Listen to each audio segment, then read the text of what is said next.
Pessoal, vocês estão ouvindo?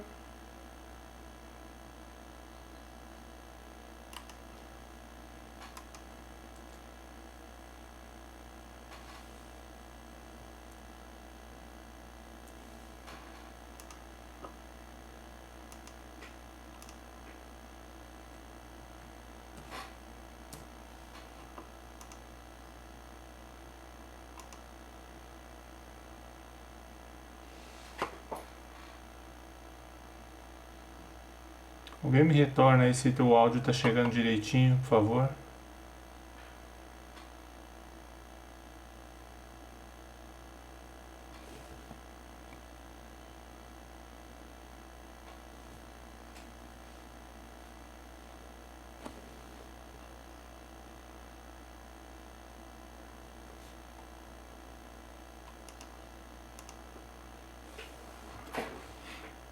Bom dia aí, Vinícius.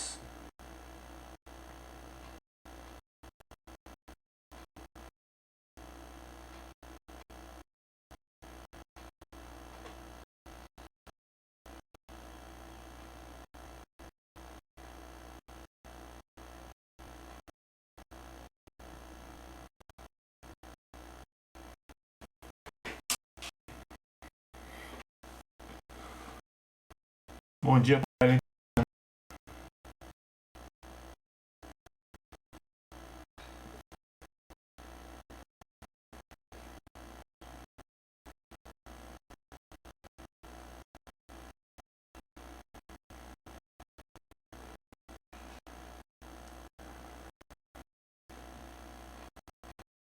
bom, pessoal.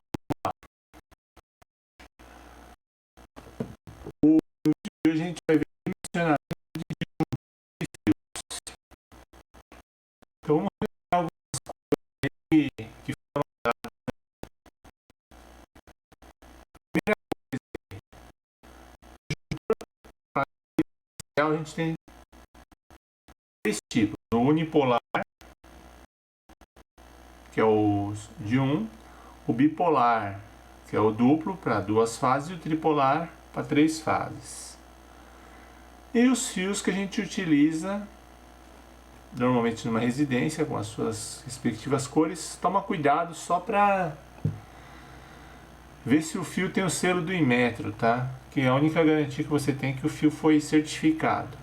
O certificado ISO 9001 é opcional, mas é recomendável também para dizer que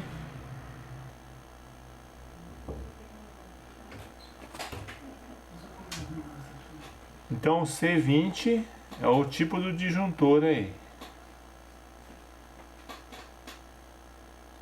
Capacidade de interrupção, classe seletiva, sensibilidade e tensão nominal. E tem a linha de produtos, se é corrente contínua alternada e a posição liga-desliga. Os valores comerciais dos disjuntores são esses aqui, ó, 6 amperes, 10 amperes, 16 amperes, 20, 25, 32, 40, 50, 63, 80 e 100 para os disjuntores que são aqueles branquinhos que são o DIN.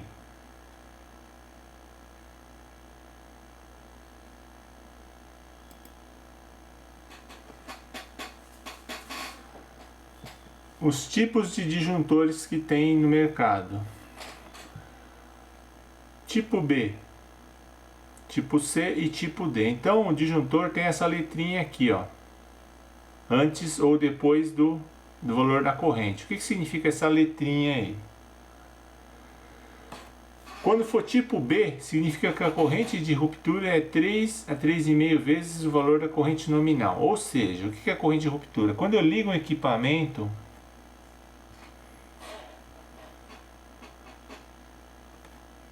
deixa eu ver aqui o que acontece.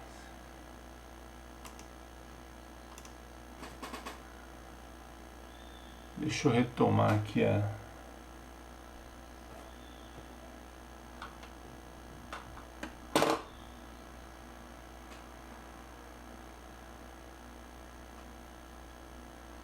Quando eu ligo o equipamento, ele dá um pico.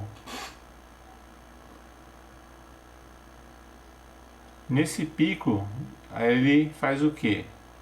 Ele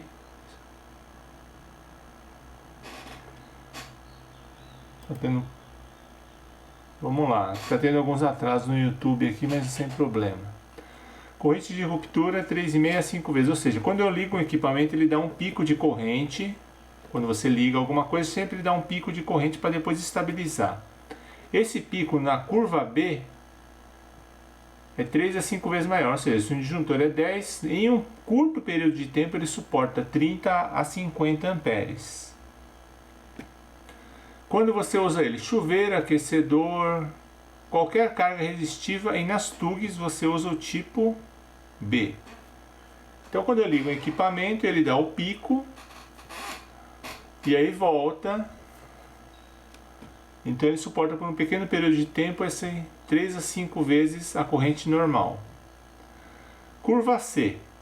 Corrente de ruptura 5 a 10 vezes maior que a nominal. Ou seja, se um disjuntor for 10, ele suporta de 50 a 100. Ou seja, a corrente que ele suporta quando você liga o equipamento é maior por um curto período de tempo.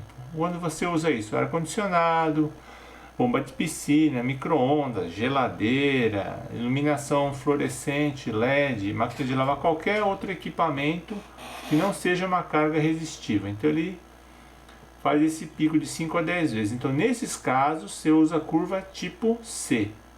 Geralmente é utilizado em TUI, tirando o chuveiro e o aquecedor. E tem a curva tipo D. Corrente de ruptura 10 a 20 vezes o valor da corrente nominal. Então, um disjuntor de 10 suporta 100 a 200 amperes por um curto período de tempo. Utilizado para grandes motores, transformadores, máquinas de solda e coisas do tipo. Então, o tipo de disjuntor é importante dependendo da aplicação dele na sua residência. Então, se for equipamentos carga resistiva, tipo B, tipo C para demais equipamentos com carga indutiva e tipo D com carga indutiva grande. Ah, professor, por que não tem a curva tipo A? Para não confundir justamente o A de ampere. Porque se escrevo lá 20A, o cara pode confundir o 20 ampere pelo 20A tipo curva A. Então por isso que tem só o B, o C e o D. O A não tem. Tipos de fio residencial. A gente tem 3 tipos de fio residencial: rígido, flexível e o PP. O rígido é o fio antigo, aquele que era um núcleo só. E depois eles inventaram o fio flexível. Por quê? O fio rígido tinha um grande problema para você passar em eletroduto. Se o fio era muito grosso, você sofria para passar ele em eletroduto. O fio flexível já não. São vários fios pequenos que no conjunto equivalem ao conjunto do fio rígido, que era um fio só. Então esses fios permitem a flexibilidade do fio. Assim melhora bastante na hora de passar em conduítes. E o cabo PP tem essa capa de proteção, é utilizado para a área externa. Então todo lugar que você tem ação do tempo, chuva, sol, você usa o cabo PP, porque ele tem essa borracha que protege os fios. Então em locais onde tem intempéries, você geralmente usa o cabo PP. Então esses são os 3 tipos de fio. Ah, o fio rígido é equivalente ao fio flexível? Sim, em corrente, em resistência. Então se eu comprar 1,5 rígido é igual a 1,5 flexível. Não existe problema nenhum.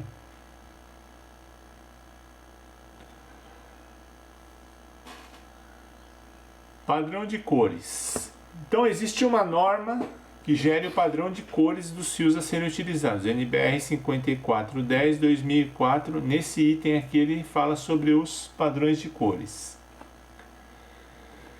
Fio azul claro, condutor neutro com isolação. Então todo fio neutro você tem que usar o azul claro.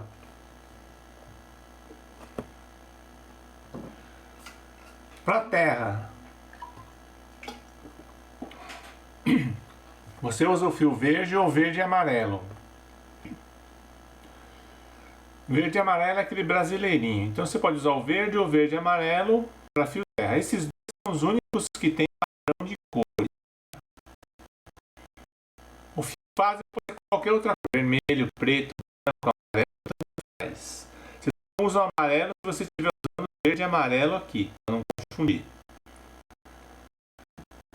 Se você estiver usando o verde normal, você pode usar o amarelo também. Mas fase qualquer cor, professor, não é só preto, só vermelho, não. Pode ser qualquer cor. Por que qualquer cor? Eu tenho, por exemplo, um circuito 220, um 127 passando do circuito de tomada, um 127 passando do circuito de iluminação pelo mesmo conduíte. Eu posso colocar, por exemplo, o fio vermelho como fase, o fio preto como fase da tomada e fio branco como fase da iluminação. Aí quando você sai do quadro com a cor do fio, você já sabe no conduíte para que ele está sendo utilizado. Então você pode padronizar ele pelas cores. Então vamos supor que uma pessoa que você fez a instalação e uma pessoa que não sabe nada daquela instalação foi lá fazer um reparo. Então o cara vai olhar lá no quadro e fala, opa, esse disjuntor tem dois fios vermelhos que é 220, um fio preto de um circuito de tomada e um fio branco de iluminação. A pessoa abre o conduíte e ele vai saber pela cor do fio qual que é o circuito. Então isso aí é um método de você separar. Óbvio, se você tem uma casa pequena, você não vai comprar um rolo de fio branco para usar poucos metros. Aí você utiliza o preto mesmo ou o vermelho. Mas tenta separar pelo menos em preto e vermelho para dar uma facilitada na hora de separar os circuitos. Então essa aqui é a padronização de cores dos fios a serem utilizados. Essas tabelas de dimensionamento vocês têm na apostila de vocês, tá? Na segunda folha. Como que funciona essa tabela? Primeiro, tem a seção mínima de condutores, ou seja, você não pode utilizar um fio menor do que esse que está na norma aqui. Por exemplo, circuito de iluminação tem que ser no mínimo 1,5 milímetros. Circuito de tomada, no mínimo 2,5. Circuito de sinalização que vocês não vão utilizar, 0,5. Um equipamento específico, por exemplo, chuveiro. Chuveiro, fio de 2,5 é insuficiente. Então você coloca o valor especificado pelo equipamento ou pela tabela ao lado que a gente vai ver. Esses dois aqui você também não vai utilizar. Então, para instalação geral, você vai utilizar iluminação 1,5, tomada 2,5. E se for uma carga maior, um fio especificado conforme a norma. Vamos lá, como que eu pego aqui? Se for o disjuntor com dois condutores carregados, o que são condutores carregados? Fase é considerado um condutor carregado e o neutro também é considerado um condutor carregado, tá? Então, numa tomada, por exemplo, eu tenho fase, neutro e terra, então eu tenho dois condutores carregados, fase neutro, e o terra não é considerado condutor carregado.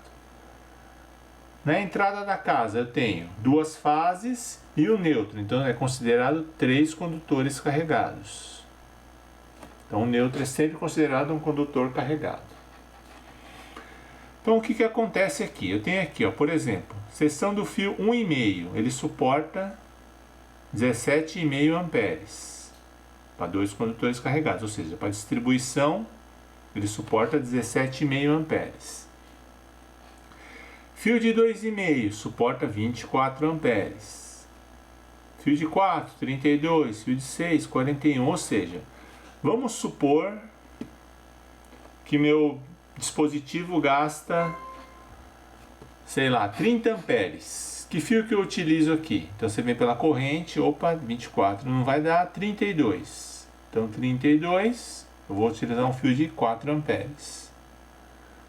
A mesma coisa aqui. Ah, estou com um circuito que consome 35 amperes.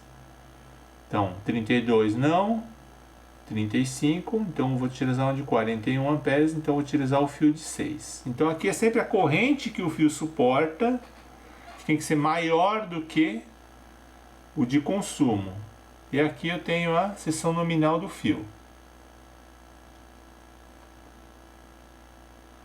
Vamos lá para o nosso exemplo aqui da aula passada. Então na aula passada a gente calculou até aqui, ó. a nossa casa exemplo aqui. Então a gente tem aqui, calculou a corrente que cada circuito consome. Então, circuito 1 consome 3,15, circuito 2, 34,09 e assim por diante. Então vamos lá. Toda a casa, iluminação, 3,15 amperes. Aí a gente vai lá na tabela. 3,15 supostamente poderia ser o fio de 0,5, olhando por essa tabela aqui. Mas vocês têm que lembrar o seguinte: pela norma de seção mínima de condutores, circuito de iluminação tem que ter 1,5. Então aqui tem que ser 1,5 milímetros. Tubo do chuveiro, 3409.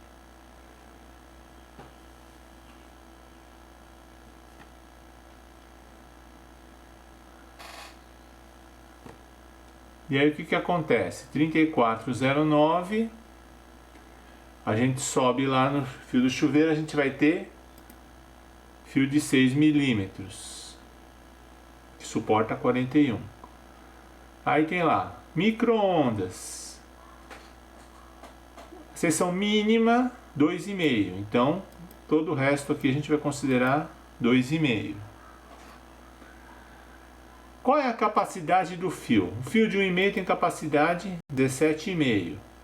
Então aqui a gente tem uma grande sobra. 6 milímetros, 41, 2,5, 24. Então a gente tem tudo 24 aqui. Então o que a gente tem aqui? A corrente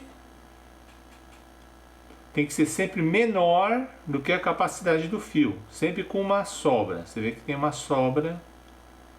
Nunca pode, se o equipamento é 32 amperes, não é recomendável que você use um fio de 32 amperes, tá? Você sempre deixa uma sobra. Agora vem o disjuntor.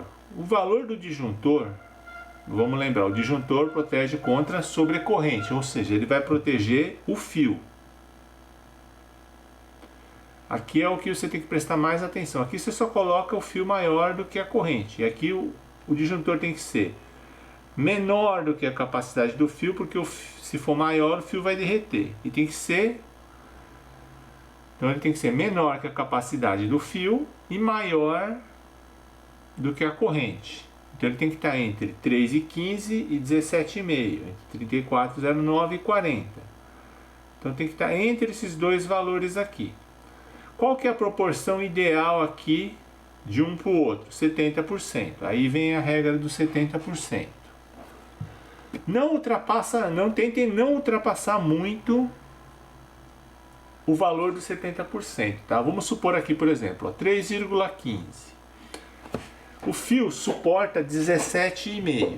Eu poderia colocar um disjuntor de 16? Poderia. Só que qual é a corrente de consumo aqui? 3,15. Se eu colocar um de 16, ele vai dar muitas vezes maior, ou seja, mais de 5 vezes maior do que o consumo normal, ou seja, ele vai começar a parar de proteger corretamente o circuito. Então, no caso do circuito de iluminação, o menor disjuntor que existe é o de 10, pela tabela. Então a gente vai utilizar um disjuntor de 10 amperes. Banheiro, se a gente pegar 70%, vai dar em torno de 40 aí. Então, o disjuntor próximo disso aí vai ser o próprio 40, que é menor do que a capacidade do fio e é maior do que a corrente que ele suporta. Vamos tomar cuidado aqui agora. A gente tem as tuis do micro-ondas e do forno. Pode ser entre 12 praticamente e 24. Se eu pegar 70% disso aqui, eu vou ter em torno de 16. Poderia usar o de 20? Poderia. Só que qual é o valor da tomada de 20 amperes que ele suporta? 20 amperes. Só que não é recomendável que você ligue 20 no de 20, porque ele começa a derreter. Então a gente vai colocar aqui o de 16, tá? 70% de 11 dá 16, então vai duplicar aqui a informação. Outro circuito da cozinha, 14,7, 70% vai ter em torno de amperes.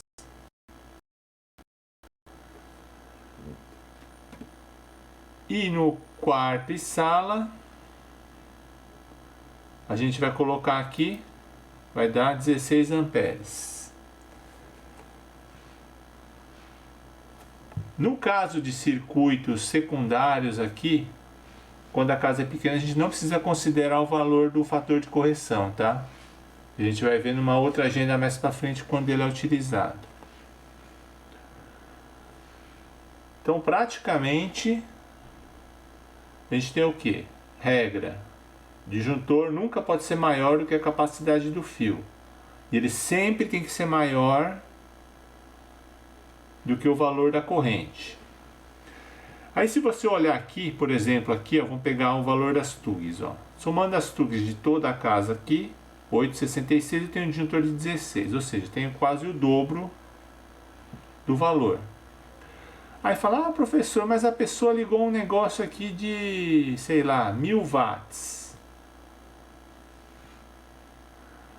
Aí o que vai acontecer? Vai subir a corrente, mas ainda vai continuar dentro do parâmetro aqui. Então, geralmente esse disjuntor, você, pela projeção aqui, você já tem uma boa sobra que permite que, mesmo sendo projetada a tomada para 100, você consiga ligar cargas maiores sem afetar o disjuntor. Ou seja, o fio aguenta 24, o disjuntor é 16 e o consumo normal projetado é 8. Mas nem que o consumo tem que ser o dobro para poder desarmar o disjuntor. Então sempre tem uma folga operacional em tudo aqui. Que nem o chuveiro, a gente projetou para o pior chuveiro que existe. Que é o de 7.500. Então, 7.500, a gente tem chuveiros menores, mas já está projetado para o pior chuveiro. A corrente que a gente vai utilizar sempre é a corrente aqui. A gente vai corrigir a corrente lá quando for calcular o fio de entrada, tá? Então, quando a gente for calcular o fio de entrada, a gente vai fazer correção do fator de potência, vai transformar tudo que é VA em watts e aí vai fazer o cálculo. Então, a gente vai considerar tanto a corrente indutiva como corrigir os fatores de demanda. Então, para o circuito individual aqui, tranquilo.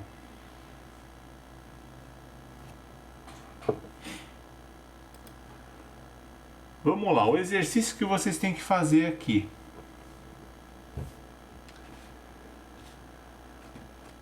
Então vamos lá. O exercício a gente fez aqui, calculou até aqui. O exercício da agenda. Então a gente tem aqui a agenda, que é a mesma planta, lembrando que vocês têm que ir guardando esses cálculos para entregar no final, tá? Então não joguem eles fora não. Então a gente tem aqui, vamos preencher aqui, isso aqui já está preenchido da aula passada, só preencher esses itens aqui que estão faltando, ó. Fio, bitola do fio, capacidade do fio e o disjuntor a ser utilizado. Então, põe o valor do fio de acordo com a corrente, põe a capacidade do fio de acordo com a bitola que você utilizou